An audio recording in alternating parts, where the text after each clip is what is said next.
is the Broadway Joe Talk Show. Dialogue with the lead dog. Now, your issues, your events with Broadway Joe. And welcome to another edition of the Broadway Joe Talk Show here on the legendary 102.1 KOKY and 102.5 Praise FM. This show is rebroadcast Saturday mornings at 6 o'clock on Power 923. If you need information about this show or the guests, you can always go to our website. It's 1021koky.com and power923.com and 1025praisefm.com. Let's welcome our first guest to the studio this morning, and they're here to talk with us about a big event that's going on this weekend, and it's happening with the University of Arkansas Pulaski Tech College. They're hosting the African Wax Prince, and we have with us this morning the Wingate Gallery and Charts Theater Coordinator, Ms. Deborah Woods, who's no stranger to us, and designer and stylist Corto Mamalou Braggs. Now, I'm sorry, she got the last name in this time. No, what is it? Briggs. Okay, Briggs. All right. There you go, Corto. Thank you so much for being here with us this morning. But a big event that's coming up. And Deborah, first of all, for a lot of our people that here, Deborah, they may not know about the beautiful theater that you have over there. So every time I get you on, I like to talk a little bit about it because a lot of people haven't seen it yet. I have. Yeah, you love that theater. I love it. I love it. Well, first of all, thank you for having me back again. This is my fourth time on your show. I'm getting pretty good at this now, I think. You like me that much, Deborah? I know, right? I know. I love coming out here. When Kimberly calls, I'm jumping. I'm ready to go. Yes, we have a fabulous theater at the University of Arkansas Pulaski Tech. It seats 456 people, and we just announced a brand new season. We're rolling that out for the fall and the spring with some amazing things coming in. Mississippi Mass Choir will be there. Wow. Celebrity Chef Junior will be. I'm sorry, Master Chef Junior will be there. Mystery Science Theater 3000. Tab Benoit is coming. Black Violin, an amazing violin duo, up and coming, a couple of young guys. One of my favorites is coming, Ladysmith Black Mambazo. And if your listeners are familiar with Paul Simon's Graceland album, they were the backup singers on that album and have multiple Grammy wins and just an amazing group. I'm very excited about them. That's fantastic. A lot of great stuff, sounds like. Yeah. Talk a little bit about the African Wax Prince. So we have this exhibit coming. It's opening tomorrow night. It's called Wandering Spirit, African Wax Prints, and it's a tribute to African wax prints, which is the common name for a textile that had its origins in Indonesia. It was later imitated by Dutch textile manufacturers and ended up marketed to an African and global audience. So the exhibit is basically textile fabrics that shows the history and how those fabrics came to be. And we're so excited that Ms. Mamalou Briggs is going to be our speaker tomorrow night. She'll be in the gallery at 6:30. The reception's from 6 to 8. And she actually uses these fabrics in her collections, and which is why we were excited to get her to come and talk and educate our public a little bit better about what they actually are. Okay. Corto, talk a little bit about these fabrics. This is something that's kind of different. Very different, but not new. You know, African prints have been around, since I can remember growing up in Liberia. That's just what we wore traditionally every day, or we're doing weddings or special events.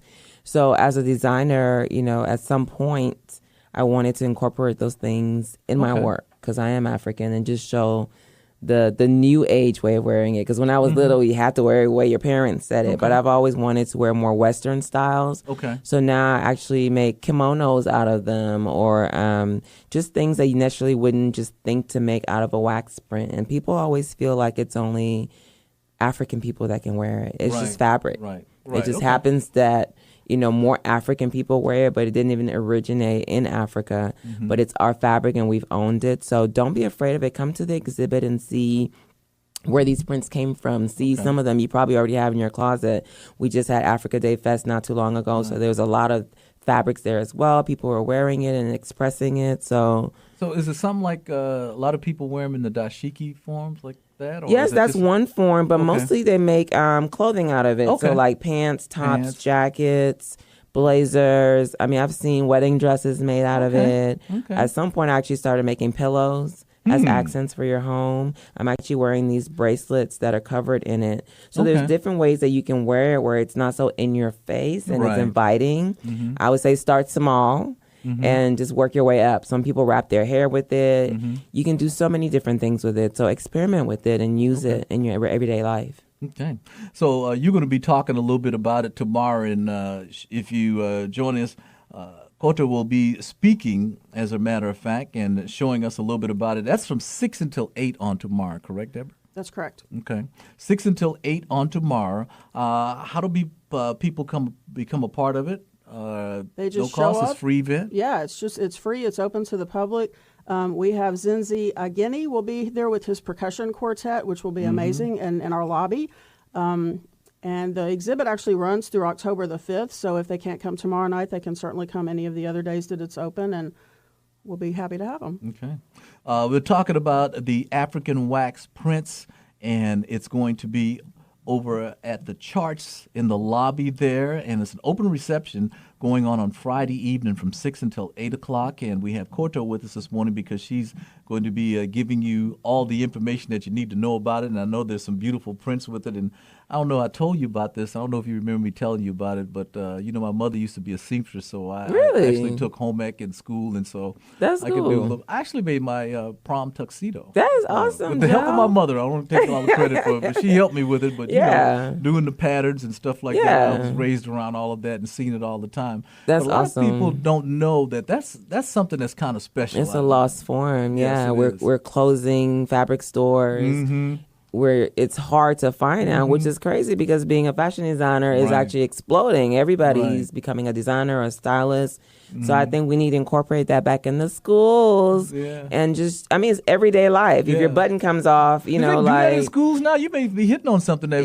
Like teach home ec even if it's that, like once a week, like something, because your button pops off, what are you going to do? You're going to go to the alteration shop and wait a week for somebody to sew a button on when you can do like 2 minutes. I'm actually at the Timmons Art Foundation, and I'm teaching these kids very little how to sew on a button. That's the first thing you learn, how to use a needle and thread and design. And we actually, we did Coming to America last year, so we did a lot of African print. We used a lot of the wax prints, and they made costumes, just like the movie Coming to America, but they got to get involved with it and the textures and the colors. Once you get involved, it's like, oh my God, I want that one, I want that one. It's hard to pick. So when you come to the exhibit and you see all these prints, some of them you might recognize from things you've seen on television or in magazines, but embrace it. Little Rock is expanding its culture. To be African and see your culture becoming more mainstream is amazing for me. Because when I was little, I used to want to not even say anything about it because immediately I got teased, So now it's a celebration of culture.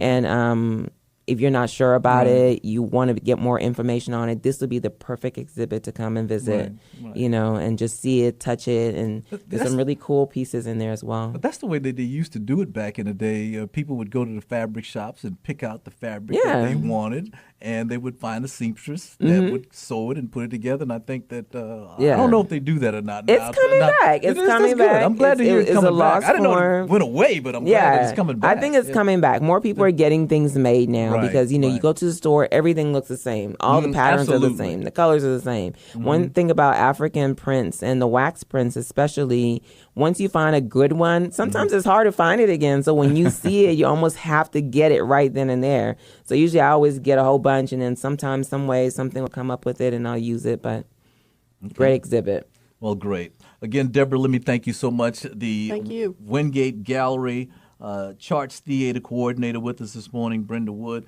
And also we have with us Miss Briggs now, Koto Mamalo Briggs. I've always been Briggs. I've been Briggs for 20 years. This is the first time a lot of people don't know. That's what brought me to Arkansas, y'all. The Briggs brought me to Arkansas. Yes. Well, again, thank you all. If you want to be a part of it, 68, the reception is on Friday evening, 6 until 8 o'clock. And it's in the lobby of the Charts, and you can be a part of it. And if they need more information, how do they get more information on it? They can call me at 501-812-2715. Okay. All right. There you have it. Again, thank you all for coming and sharing all this information with our listeners. You're listening to the Broadway Joe Talk Show. Here on the legendary 102.1 KOKY and 102.5 Praise FM. The show is rebroadcast Saturday mornings at 6 o'clock at Power 923. If you need information about the show or the guests, you can always go to our websites, 1021KOKY.com, 1025PraiseFM.com, and Power923.com. We'll be right back. You've been listening to the Broadway Joe Talk Show. If your nonprofit organization or charity event needs media coverage, contact our information line at 401-0321. The Broadway Joe Talk Show.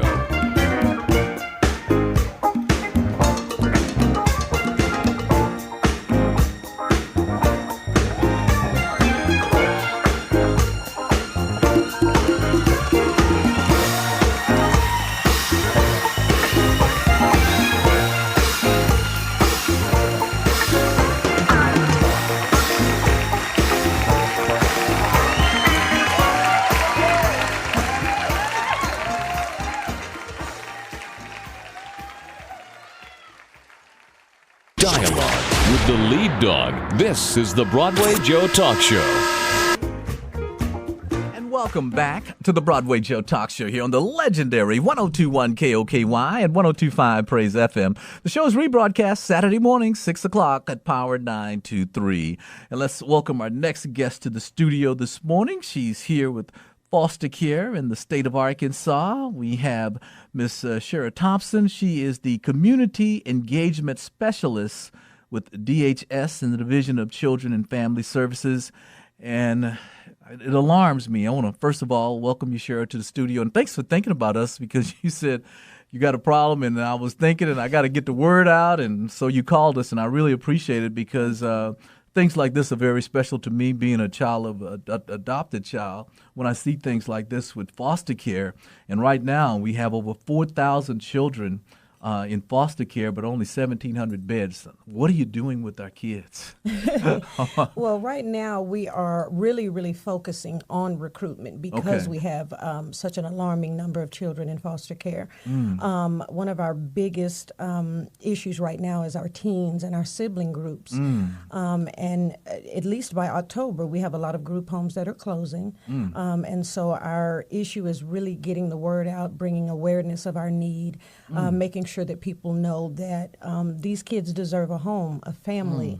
And so we're really focusing on getting out in the community, letting people know that some of the myths that they think, are relative ask you or about not. These myths that we hear a lot about. No.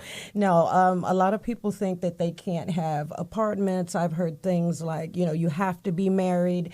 We do have, partners that have specific guidelines that they have to go by. With DHS, we have background checks. We have, child maltreatment checks, things like that we go by that are, strict.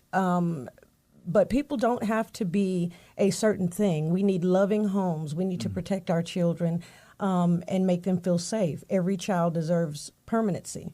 Okay. And what does that mean when you say that every child deserves a permanency, every child deserves a home? And you're right, they do. Well, we have, like I said before, lots of our children that end up in facilities because we don't have enough homes. And family first, just like every other human being, you want a family, you want people to love you and accept you without judgment. And so that's what we're looking for, homes that are willing to open up. So talk a little bit about people may be listening this morning and don't really know some of the qualifications to become a foster parent. Or let's talk with that first. Let's talk about that first. Okay. Well, you have to be over 21. Okay. Each child, when you look at a square footage of a home, you can have an average home. I've heard myths about not being able to have apartments. Our children, as long as they have at least 50 square feet per child, that is a large enough space, for any child. Of course, income, you have to have a qualified amount of income, which you go through a screening once you do an inquiry. And so all of that information is taken off top. And when you go through the process, there's home, they come out and they do a in-home consultation to make sure that the home is safe. But there is not a lot of restrictions as long as you are 21 and over and you can pass a background check. And we know that home is safe and has been legally checked, and you become a legal foster parent. So talk a little bit about what are you doing when I see these numbers like this? Are they getting higher? Because I don't know. I'm just 4,000 is a pretty big number, and to say you only have 1,700 beds, that's is it? I'm asking, is it getting better or is it getting a little worse as we go year to year with the number of children versus the beds? Well, it fluctuates, Okay. of course. We're out in the community. Any event that we can go and spread the word, vendor tables, informational meetings. Our Foster Parent Association is really heavy on helping with recruitment. And as a community engagement specialist, my goal is to get in the community, attaching to events where there's going to be families, there's going to be faith-based industries that can assist us in letting the community know that we need that we have the need. Excuse me.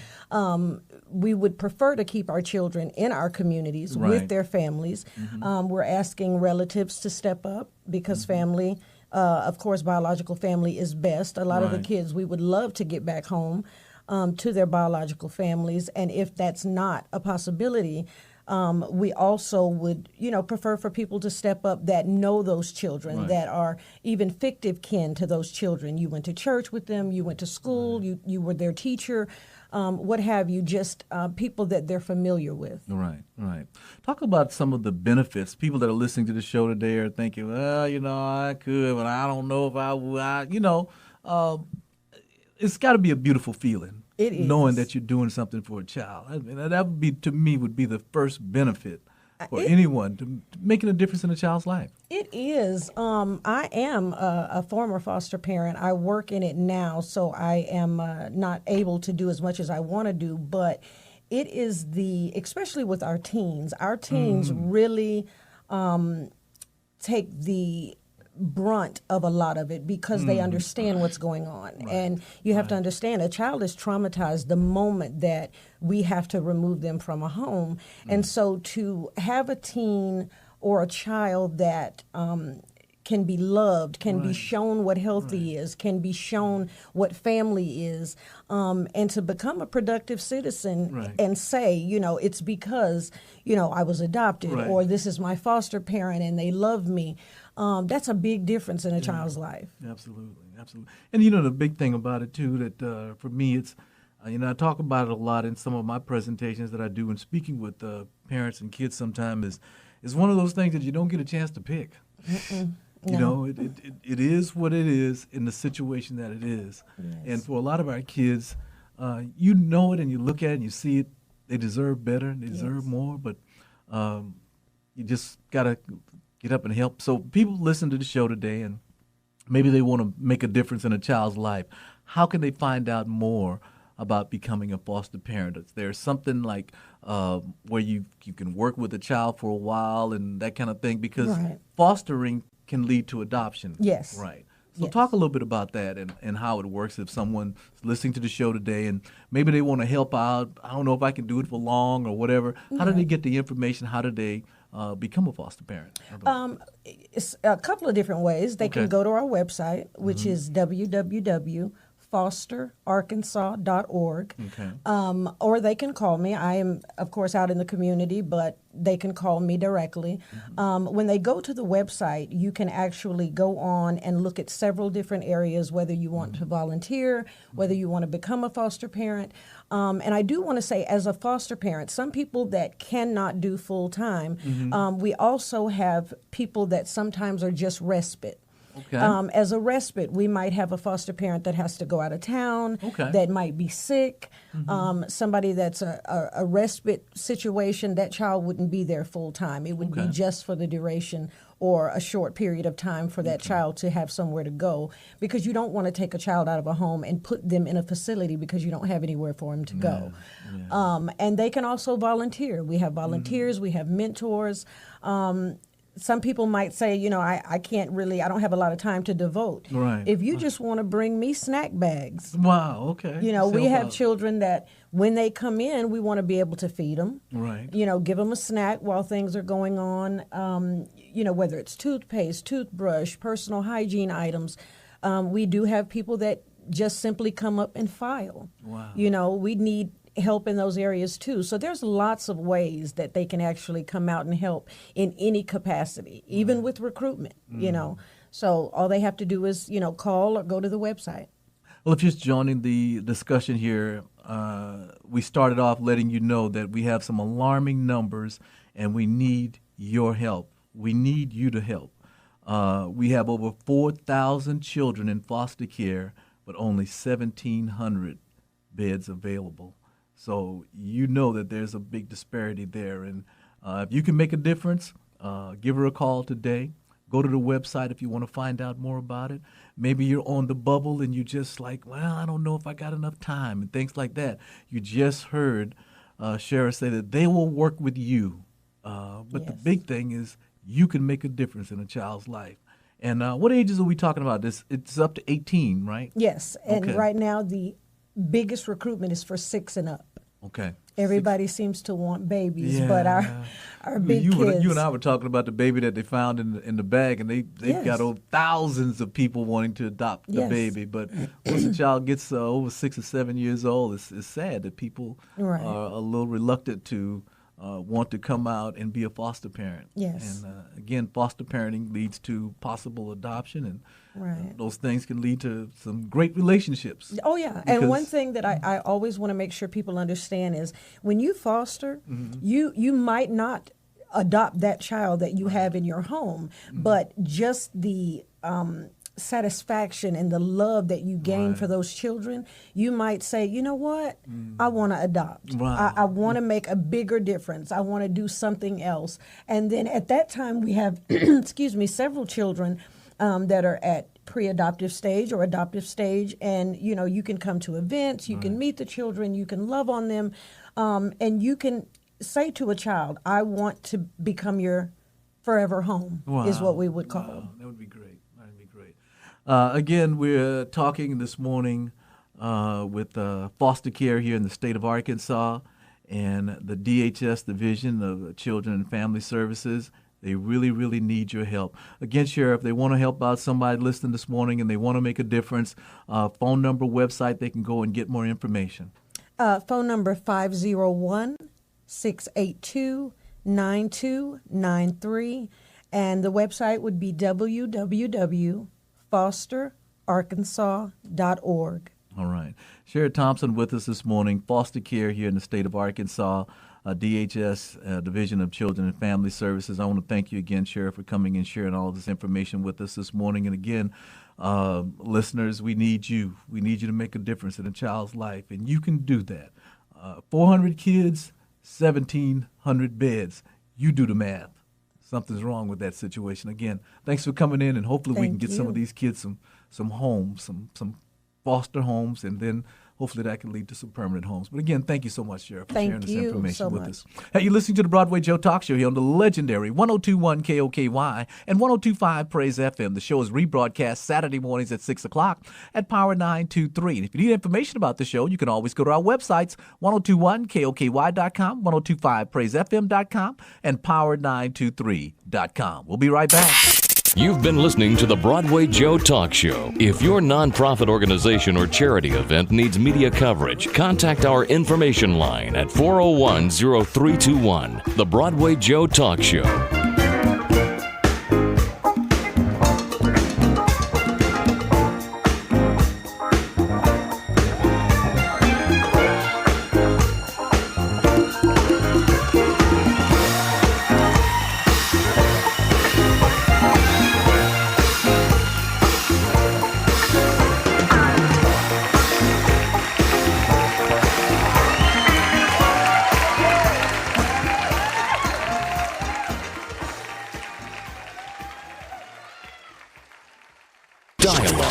The lead dog. This is the Broadway Joe Talk Show. Hey, welcome back to the Broadway Joe Talk Show here on the legendary 102.1 KOKY and 102.5 Praise FM. This show is rebroadcast Saturday mornings at 6 o'clock on Power 923. Let's welcome our final guest to the studio this morning, and they're here to talk with us about disaster assistance and resources from FEMA. And we have Tiana Suber with us this morning, and we also have Miss Yolanda Stokes with us, and they're here to talk with us about a number of things that you need to know. And, of course, we just had the flooding disaster, and they're here in the States. Ladies, let me, first of all, welcome you all to the studio this morning. Thank you. How long have you been in our great state of Arkansas?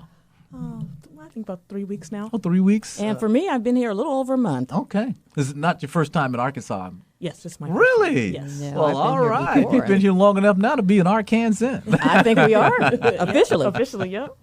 Well, it was shocking for a lot of us as Arkansans, especially for myself. And I drove across the bridge, and I just couldn't believe it. I've never seen that much water. And there were some people saying that, oh, yeah, it happened back so long. I don't remember that in the 90s. Somebody said it earlier. I'm like, I don't remember seeing it back then. Not like this time, but a lot of people lost a number of items, homes, and things like that. And we're so glad that you're here. So they declared the disaster, and you all are here to talk with us. But people have to sign up, and that's been one of the things. I want to make sure that people know what do they need to do to sign up. And there are two things I want to point out, and I reference, if you've gone to college, you know the difference between a loan and a grant. And we're going to talk about both of them this morning. So let's kind of start off making sure that people know about that. And if you would, talk a little bit about the assistance that's being offered for people from the flood. Right. So the assistance being offered to those survivors of the flood, they can apply first, 1-800-621-3362, and disasterassistance.gov. So anyone who is underinsured or uninsured can apply for disaster aid if they have suffered from that flooding. And what happens after you get your registration number and you get all that happening, they will send an inspector to your home. And once you get that inspector, they'll inspect your home. They will send it back to FEMA, and then one or two things will happen after that happens. And you will either get the grant money that you were eligible for, or you will get a ineligibility letter. You guys get tongue-tied on that? I don't know why. But a denial letter anyway. And so I want to emphasize about that denial letter. It's not really a denial letter. We are asking people not to just throw it in the trash, that they read it all the way through, because most of the time people are missing information. A Social Security number was put in wrong. They didn't have the insurance, or more than one person applied in the household, and there's only one person per household that can register with FEMA. Things like that. So it could be something very small, and we don't want anybody to leave any money on the table. So we do suggest that if you get that denial letter and you're missing stuff, come back to FEMA. You can go to our disaster recovery centers and go back there and show them, the things that were missing. And if you, happen to, disagree with the inspector and the inspection that you were given, you can write a letter of appeal, and FEMA will fax that over for you as well. Now, Tiana, you said something there, and you said grant. Yes, grants. Now, how's the difference there that you said you can apply for it and you get the grant? Right. What are the qualifications there, or what would because some people get loans and some people get grants. Right. Now, what's the difference between what qualifies me for the grant versus what I need to get a loan? Well, a grant is you don't have to pay back a grant. Sure. Right. So I went to college. Right. So it's kind of like scholarship versus Sally Mae. So, FEMA's like the scholarship a little bit. We'll give you grant money. You don't have to pay it back. It doesn't affect your Social Security or anything like that. So once you get that grant money, it's there for what you are eligible for. So I also want to reiterate that too, don't go on a shopping spree and go to the casino with your grant money. Spend it on the things that you need for your household. FEMA is there to only help you get back on your feet. We are not able to rebuild you back to where you were before the flooding. So FEMA is there to help you get back on your feet. So we do ask that people, spend their money wisely, spend your scholarship money wisely, or whatever. They do sometimes can keep track of that money. So. And that's what I was going to ask you. Yeah. If you get a grant to repair the damage and you decide to go on a shopping spree, I mean, do you have to make you pay the money? I'm just kind of wondering. Yep, sometimes they do. There's been several people in the news have been caught, with using money for something else, and then they suddenly, ask for it or what have you done with it? Boom, they didn't do anything with it, so they're gonna have to pay that back. So spend it wisely. Get it for what you need. We're just trying to help you get back on your feet. We don't want you to be stuck in the same position. Okay, all right. And talking a little bit about the loan. Sally Mae. we're gonna talk with you, Yolanda, and talk a little bit about the qualifications to be able to get a loan from FEMA. Okay, and I'm with the Small Business Administration, and most people get a little confused or a little concerned if they first register with FEMA. If you're a homeowner or a renter, you're required to register with FEMA first, and then you get the referral to SBA, and people are thinking, I don't have a small business, why am I being referred to SBA? Well, we are the Office of Disaster Assistance. We provide low-interest disaster loans not only to businesses, but to private nonprofits and to homeowners and renters. So we have programs for individuals and businesses. These are low-interest loans for the homeowner. They're eligible for up to $200,000, and that is to repair or replace the primary residence. It can't be a vacation home or a second home. And then that same homeowner is eligible for another $40,000 to replace their personal property. So a homeowner could potentially have eligibility up to $240,000. That is, of course, is based on the individual damage that they suffered. So we have inspectors that will come out and meet with them. And then if you are a renter, we don't leave our renters out. Renters are eligible for up to $40,000 to replace their personal property as well, and it does include their car if it was flooded out, or vehicles. If you're a nonprofit or a business owner, you're eligible for up to $2 million. The interest rate, again, starts at 1.938% for homeowners, 2.75% for private nonprofits, and 4% for my business owners. We stretch the terms out to 30 years. We want to make these loans really, really affordable, so we do use those tools with the extended term, just like a mortgage, very extended term, the low interest rate, and then our borrowers don't have a loan payment for the first 5 months. So they can really concentrate on their rebuilding. Again, we don't want people to be put off about the loan because many people will need kind of a holistic approach. There are people who don't have insurance at all. So they're going to want to start with FEMA, and then FEMA refers you to SBA, and SBA will help you with your unmet needs. And then there are folks that will use a little bit of insurance, a little bit of FEMA, and an SBA to get back to their pre-disaster. So we don't want people to miss out. You can use your homeowner's insurance, FEMA, and small business. And potentially SBA to get back to full recovery. That may be that we need all three buckets to get people back to full recovery. So we don't want folks to feel like they're being penalized because they don't have insurance. That's what we're here for. Or if they didn't have enough insurance and they still need more money. That's what happens. A lot of people thought they had flood insurance and didn't know that they needed flood insurance because they weren't in a flood area, and then all of this happened. So. Exactly. So we're just encouraging everyone to take advantage of the programs. The deadline to apply for the SBA disaster loan is August 7th.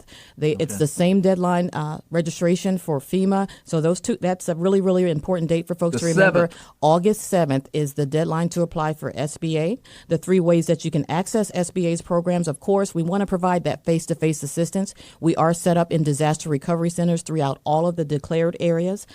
Here in Pulaski County, we've got one set up over at the Josephine Pankey Community Center.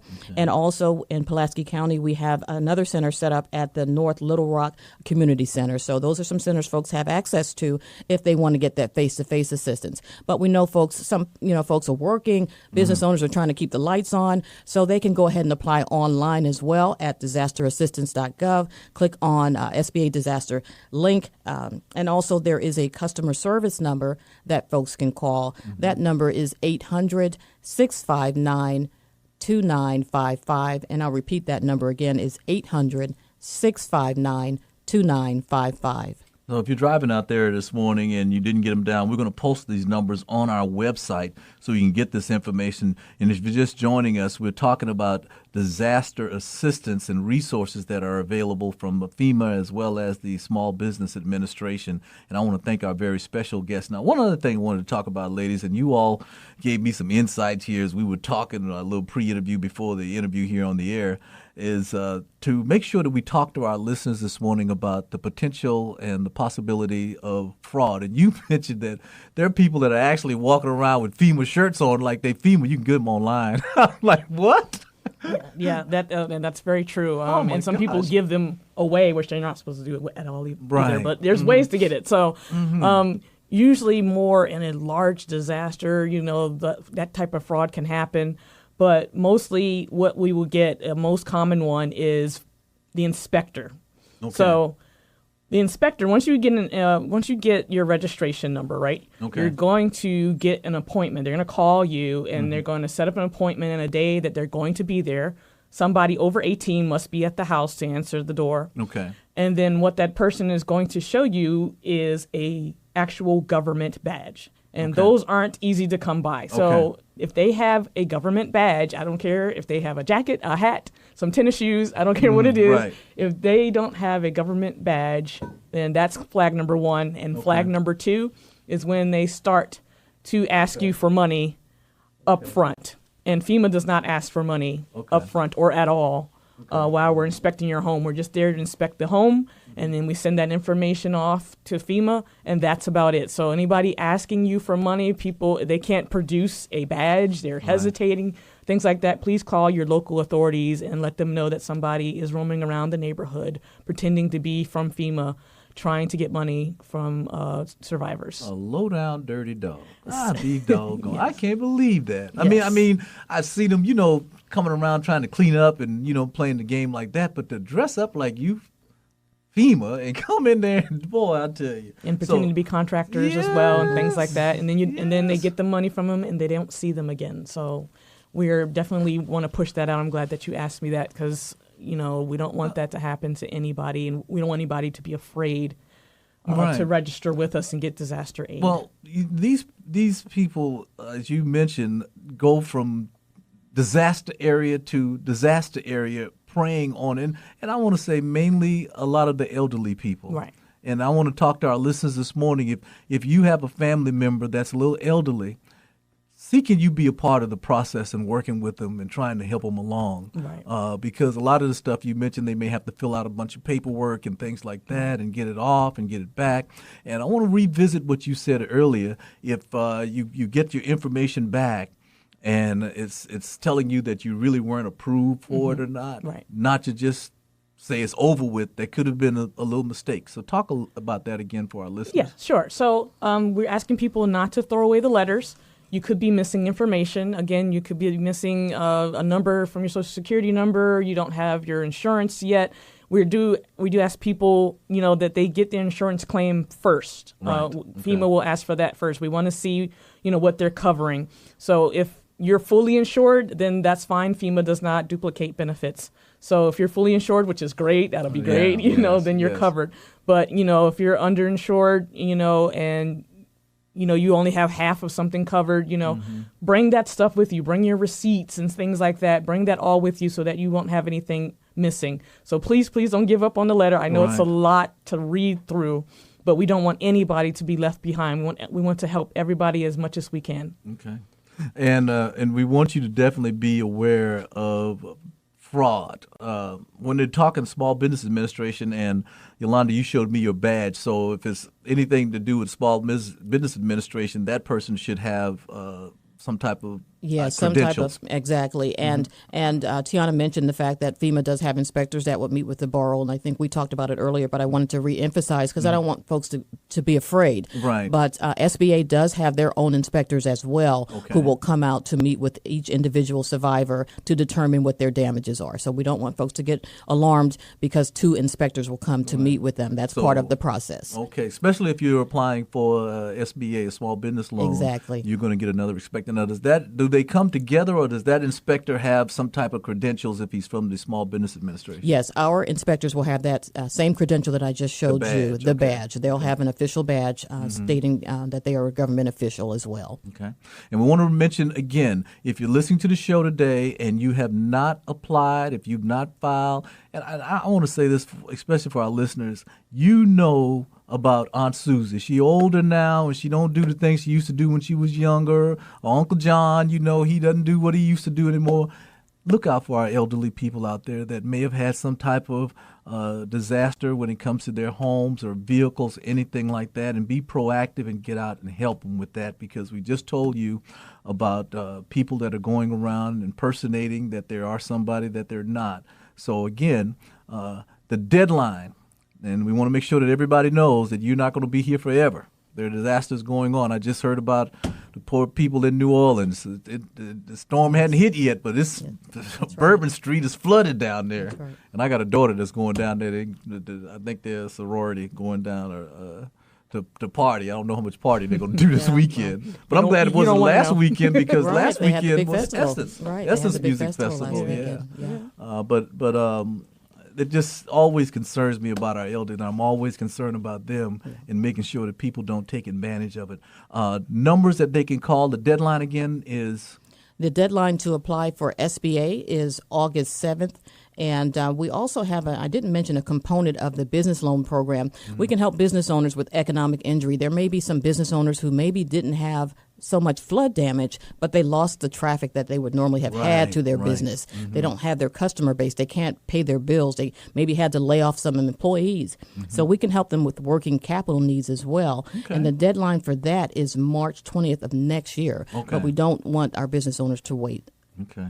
All right. Again, ladies, thank you so much for coming and sharing all of this vital information with our Power listeners this morning, and Koki listeners and Praise listeners. And again, we're going to post the numbers because our ladies mentioned a number of numbers and websites that you can go to. We're going to post that on our website, so you can go and get that information there. We have Tiana Suber with us this morning. She's the media specialist with FEMA. And from the Small Business Administration, Yolanda Stokes, she's the public information officer. Again, they're here to help you. So if you need that help, please go ahead and apply for it. And ladies, thank you so much for taking the time. I know you're busy and you're traveling around doing a lot, getting everybody on track, but thank you for coming and sharing all this information with our listeners here this morning. My pleasure. Thank you so much. We thank you for teaming up with us as well and helping getting that word out, and especially about the elderly as well. Yes. So let's take care of our we people. We have to take care of each other. Yes. Right, that's right. Well, hey, that's going to put the lid on another edition of the Broadway Joe Talk Show here on the legendary 102.1 KOKY and 102.5 Praise FM. This show is rebroadcast Saturday mornings at 6 o'clock on Power 923. Now, if you need information about this show or the guests, you can go to our websites, three of them, 1021KOKY.com, 1025PraiseFM.com, and Power923.com. And we'll see you back next week for another edition of the Broadway Joe Talk Show. You've been listening to the Broadway Joe Talk Show. The views and opinions expressed do not necessarily represent the views of KIPR Power 92, 102.1 KOKY, or Cumulus Media. If your nonprofit organization or charity event needs media coverage, contact our information line at 401-0321. That's 401-0321. Thanks for listening. Join us again next time for the Broadway Joe Talk Show.